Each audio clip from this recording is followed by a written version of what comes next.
Welcome to Truckee Talks. I'm your host, Maya Schneider.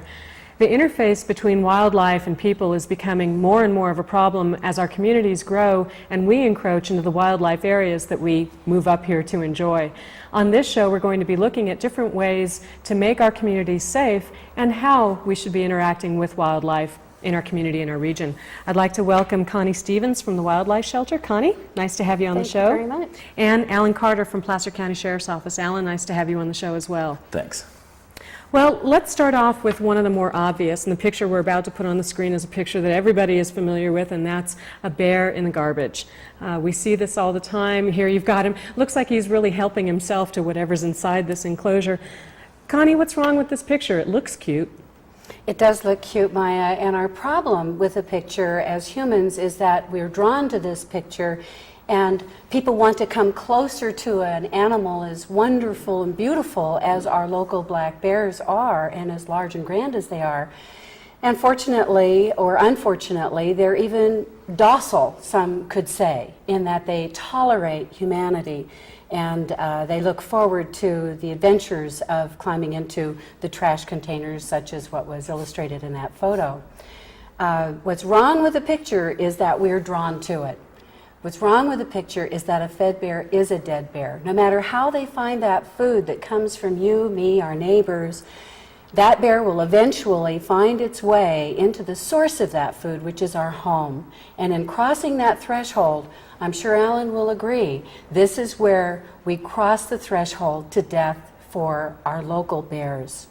We don't want them crossing over. We're going to be talking about not only bears but other wildlife in this show. But Allan, I want to talk to you as a law enforcement officer for Placer County. What is your interaction like wildlife within our, what I would call urban centers, although it's Well, hard it to think of primarily Tahoe City as focuses urban. on the bear issue because that, of course, as Connie said, was the most volatile. And our response to that involves deploying a less lethal projectile at the animal, causing it to flee and become hopefully re-educated as to operating within its normal wildlife habitat and not seeing humanity as a source of food. And so far it's working fairly well, I would say. So it's about consequences. If the bear goes to a container and finds food, that's positive reinforcement. If a bear goes to a container and gets hit Yes. with something that doesn't feel good, that's negative. Correct. And that's the goal, is to try to get the bear and moved it's fairly away. successful.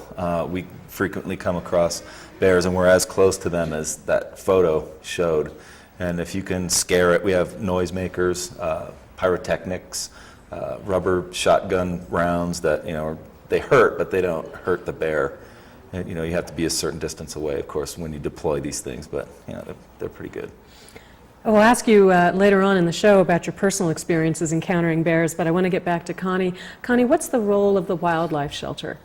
The role of the wildlife shelter in our community between Lake Tahoe, Truckee, and I would also say Sierra County, is to respond to the community's needs when they collide with wildlife and when they find wildlife that may have had a collision with someone earlier or something earlier. That would be to determine whether the animal should be rescued in the first place, to rehabilitate it in the manner that's most appropriate for that particular species, and then to release it in an area that is more appropriate for it. Certainly, if it has been hit by a car, our issue is not to take that predator back to the street where it was hit by a car. It would be generally within a 3-mile radius.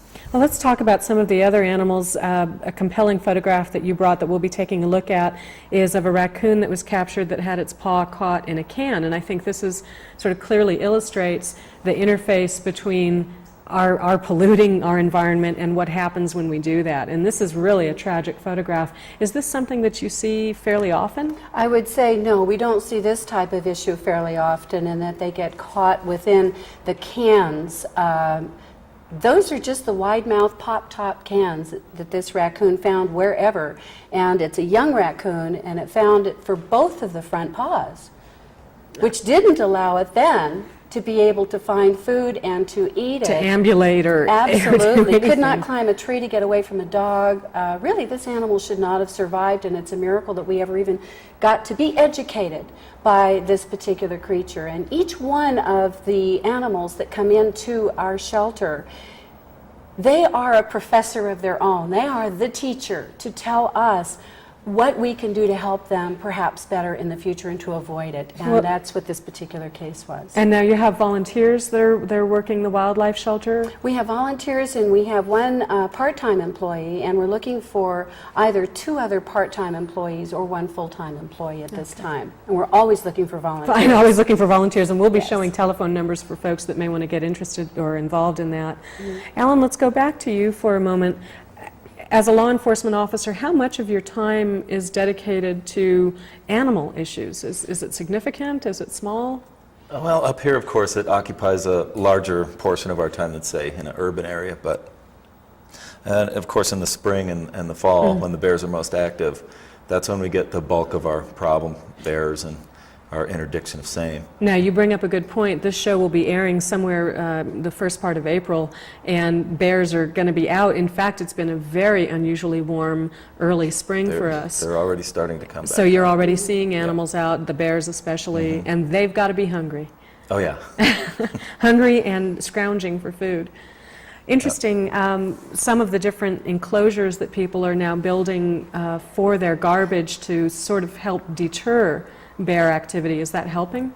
I think so. I think it's helping quite a great deal. Usually the issue we have is with a second homeowner or a renter coming up and leaving, say, on a Sunday evening, which isn't trash day. Trash day's not till Wednesday or Thursday, say, and they leave the can out on the curb for the entire, 3 or 4 days or whatever it is, and then it's, ravaged It's the dinner by just call. about everything. Exactly. Right, dogs, raccoons, coyotes, Exactly. bears. That's a big problem. Anybody that can get to it. Well, let's show a few more of these pictures. You have a photograph of a bobcat, of all things. I shouldn't say that's too unusual, but how would a creature like this go about being captured in the first place? Well, bobcats are interesting because they're so secretive. And we seldom ever really have an opportunity as a member of the public and living in this area to really see them in their natural habitat because they're so secretive. Now, with that said, sometimes they run into difficulty and they're crossing a road and they end up colliding with a car. So most often, the bobcats that come our way have been collided with by a vehicle on the main road. And this particular bobcat came to us from the Beckworth area, and it was a male, and he did very well in recovering, fortunately. So we keep them in the clinic for a period of time until they're strong enough to stand and start to climb. They're definitely self-feeding, and their head is pretty well able to help them find their direction that they want to go and keep them in balance. Then they'll go outside so that we can see them climb and do the other necessary things that they have to do in order to survive. And the final, of course, is to make sure that their brains are unscrambled sufficiently to be able to catch the prey. I'm not sure how you test a bobcat for that. Do you hold up Rorschach tests or? No. We set them there with live prey, and they do have to do a kill before they're released. Oh, interesting. All right. Yes, Okay. and that's the only time that they're ever tested on live prey is just before release, when they absolutely have to have it to survive. So that poor little mouse from the pet store that thinks it's found a happy home is actually being carted off to be well, never mind. Thank you. I'd like to hear an answer from both of you on this one. Allan, we'll start with you. What happens if, let's say, you're driving Highway 89 late at night and you do hit a wild animal? You hit a bear or a raccoon, a deer. What should you do? The animal may be injured but not dead. What's your first step? Well, the first step would be to notify the proper authority, and that could be either ourselves or Connie has a 24-hour person, I think, that comes out to that kind of thing that can assess its, ability to be rehabilitated, if you will. The biggest thing that I would say is if it runs off into the bush, great. Yeah. Then it's well enough to cope and handle. But if it doesn't and it sits there, a lot of people will approach it and take that opportunity to get close to a wild animal. Yeah. That's very dangerous. If the animal's so injured that you can approach it and pet it and touch it and put a blanket on it and stuff, it's usually so injured that it's not really going to have that great of a chance. And it could come back a little bit and really do some damage to whoever is So don't trying to do approach this. the animal, no without- matter how injured it without looks. any training or any kind of, thing like that, it would be a very unwise thing to do. Connie, you agree Absolutely. with that? Public safety is the foremost issue here in education, no doubt about it. And with the wildlife shelter, we work hand in hand with the Sheriff's Department, as well as the California Highway Patrol and any other government agency. So you've got cooperation with all of these Totally. agencies. We have a couple more pictures to go through before we break. I'd like to look at one, and that's you had a orphan bird or a small, look like a small owl. Here we have the shot here. Connie, walk us through that. What is? Yes, this is a northern pygmy owl. They're very small. Those are my hands, and be they not very large, still you can see that the owl is even smaller. This is our only diurnal owl that we have in the mountains in the Truckee Tahoe area, and it hunts during the daytime, and its favorite food is the mountain chickadee. That's part of that balance, that sweet little bird. But this is also It's part sort of the a chain. sweet little bird. Right. It's most definitely also enjoying warblers and small birds. And it's part of that balance that's out there. That little owl came in with a wing trauma, and we were able to set it and get him released back to the wild. And he did come from the West Shore, so we hiked him up at Ski Homewood area, and he has a wonderful area Great to success continue his story. life. Great success story. We're going to take a break right now. We are talking about wildlife and how to interface with wildlife, or how to stay away from interfacing with wildlife in our region. Stay tuned. We'll be back in just a moment.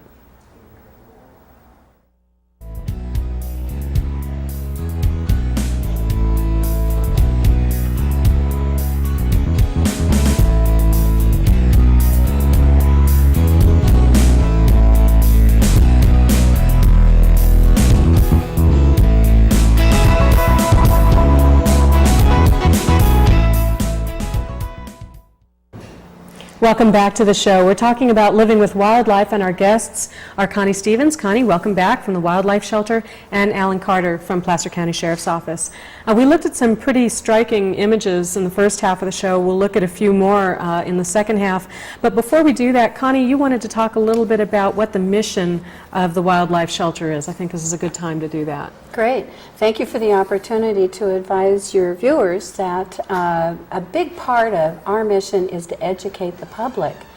And in so doing, we find that then we're able to complete the second half of the mission, which has to do with rescue, rehabilitate, and release. So what sort of outreach do you do to the community in terms of education? We have a very good web page if anybody's interested. And now's the time to tell them. That would be wildlifeshelter.org. Okay. And of course, calling into our clinic line is a welcomed phone call for us if they have any questions about wildlife and any issues that they might feel that they have with wildlife. Most often the issue for us is trying to get the information out to people as to why we feel that wildlife is, that particular species is so important for the balance here at the Lake Tahoe and Truckee area. Now, you mentioned something interesting. We were talking off camera about the type of people that volunteer to work with wildlife.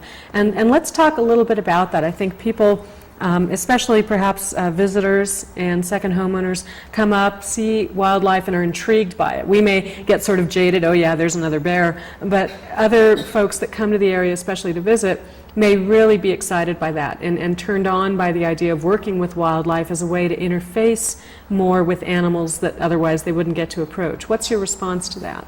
Well, our response is welcome, absolutely welcome, but consider that the majority of work with wildlife is cleaning, because that's the majority of work with any species, including ours. If you're working in a hospital, and this is a hospital environment, the majority of the work is cleaning and maintaining a sanitary environment for the patients as well as other volunteers. We have an internship program as well that we provide to our community for seniors in high school and college students from all over the United States. And we also get inquiries from those students on our webpage about what they want to do, and most often it's the glamour of, oh yes, we're going to work with raptors and birds of prey and eagles and bears and mountain lions. And well, the reality is that even if we have these species that are in residence with us or patients with us, you're not going to have that up close and personal contact that you're thinking to be so terribly or terrifically glamorous. Right. It's going to be the aspects of cleaning and maintaining an environment for them which means a distance from humanity.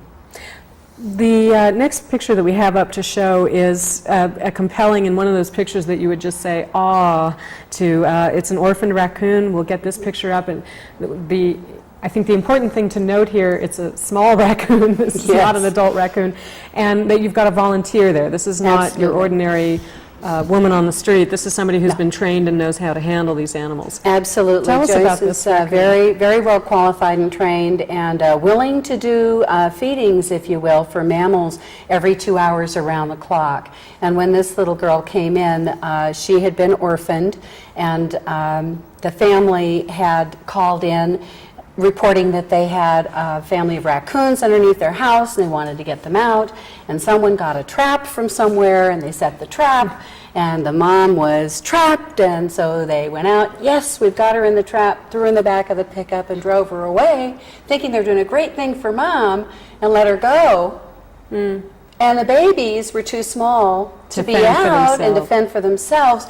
3 of the 4 died of dehydration. And this was the last one, and she did make it, fortunately, because of a volunteer such as Joyce, to be able to do those multiple feedings. This is a mammal, and just as is true with humans, who are also mammals, they do require feedings through the night.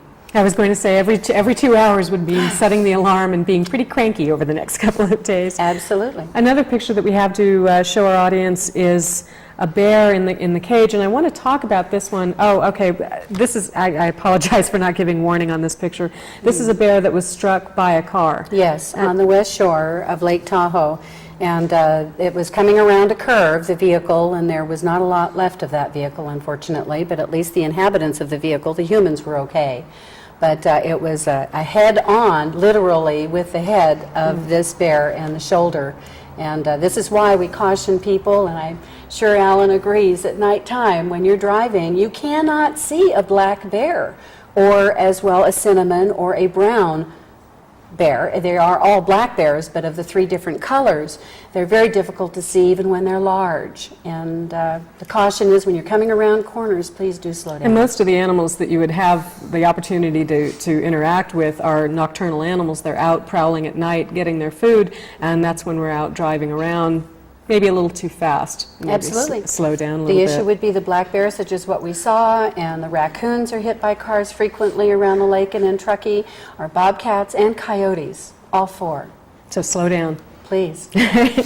Allan, what about that? Do you find a lot of traffic issues in terms of special high problem areas, interface between wildlife and cars? There's not one particular area that we find this occurs more often, but 89 seems to be, I guess, because of the length of the highway. We've had several bad accidents there.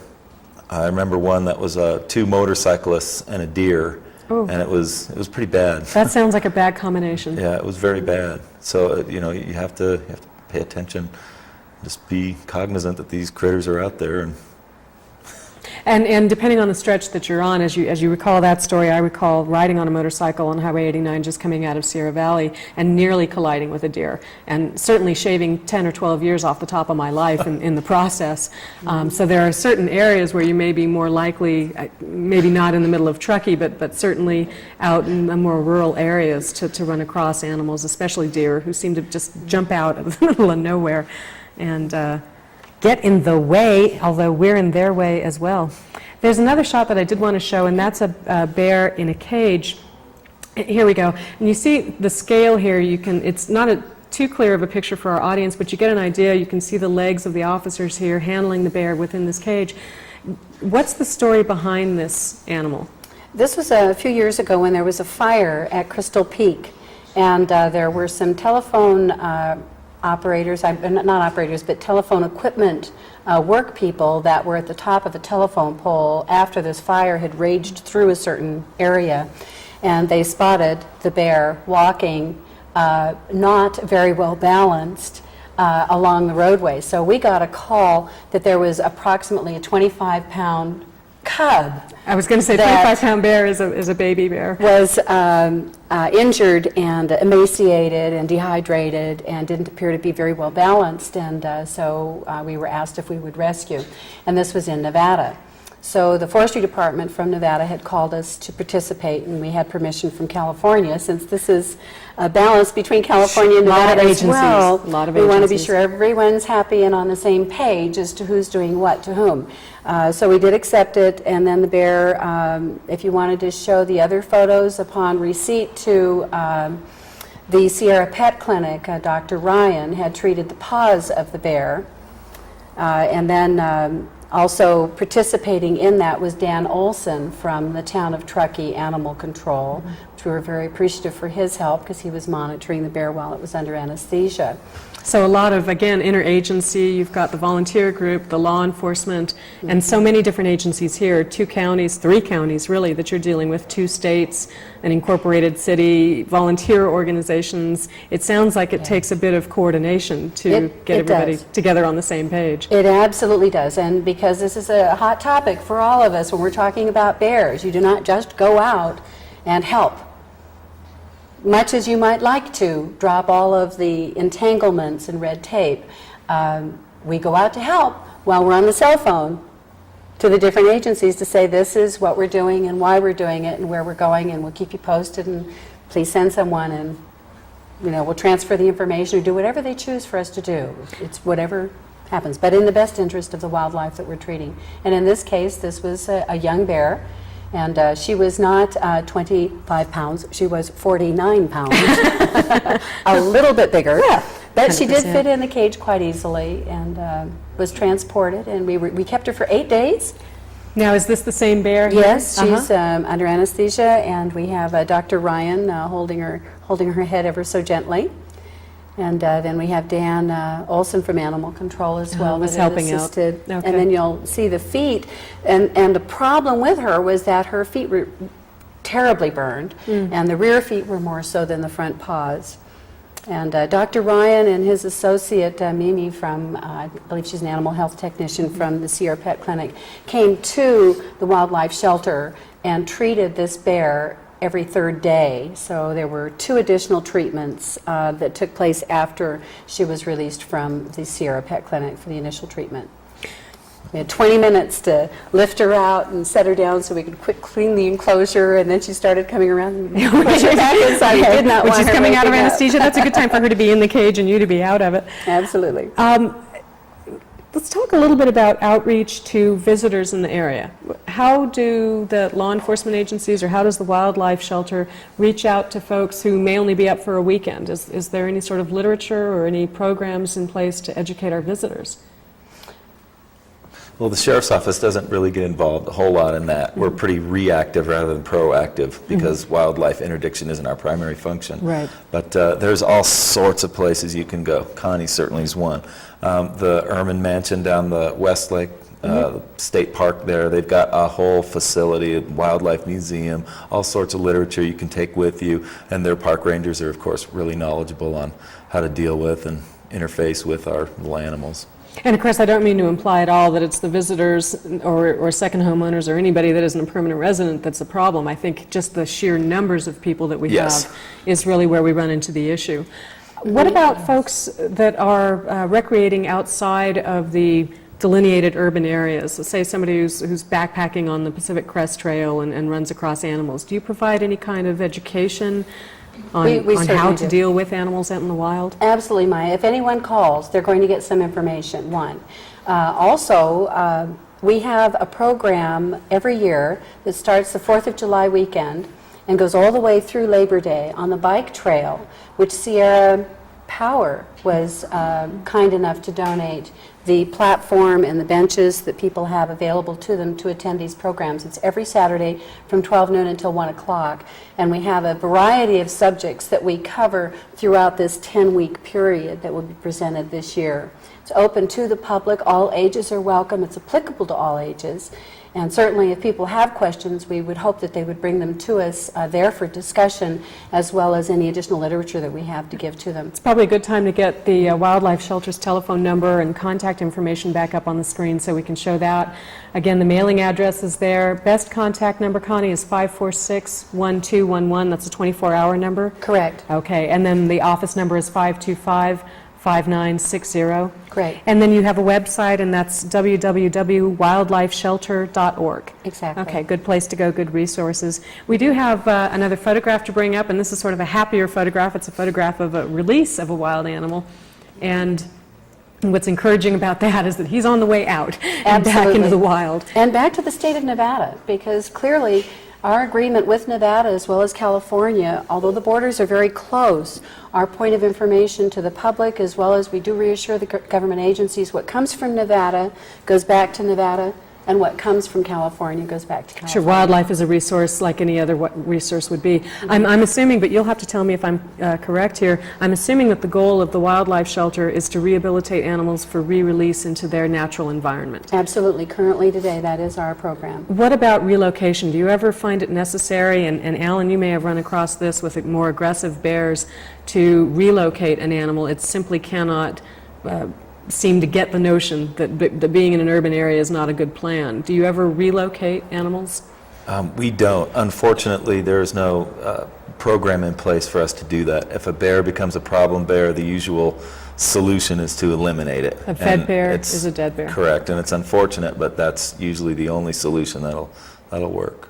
From what I understand, and again, this is the California Department of Fish and Game's arena, so I would strongly suggest that anyone in the audience that may want more information, or for yourself, is to call the California Department of Fish and Game, and they are listed in the telephone book. But their policy generally has been what they've found in the past. If a bear is a problem here today, the bear is going to be a problem there tomorrow, wherever there is that you take him to. There's just They no bear will that's far enough find away. it, yes. It's Sure. unfortunate, but at least within the state, because again, California will keep California bears here, unless they're going to be taken out of state to be placed in a non-releasable facility. And the state of California is very open to that. But remember that taking care of a bear is very expensive. There's a cost. I was going to say there's definitely a cost is to that. involved in caring for it for its entire life. Okay. Unfortunately, we're going to have to wrap up here. Connie, you said something that really struck me at the beginning of the show, and that's if you want to view wildlife, do it through binoculars. Yes. And we really have to learn to respect the wildlife, not interface with it any more than we really have to, and let them enjoy their natural environment.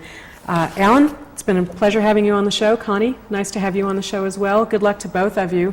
Thank you very much for joining us here on Truckee Talks. Remember, a fed bear is a dead bear. It's just not a great idea to feed those animals. And if you have questions, contact the Wildlife Shelter, Placer County Sheriff, Nevada County Sheriff, Town of Truckee Animal Control. Lots of resources out there.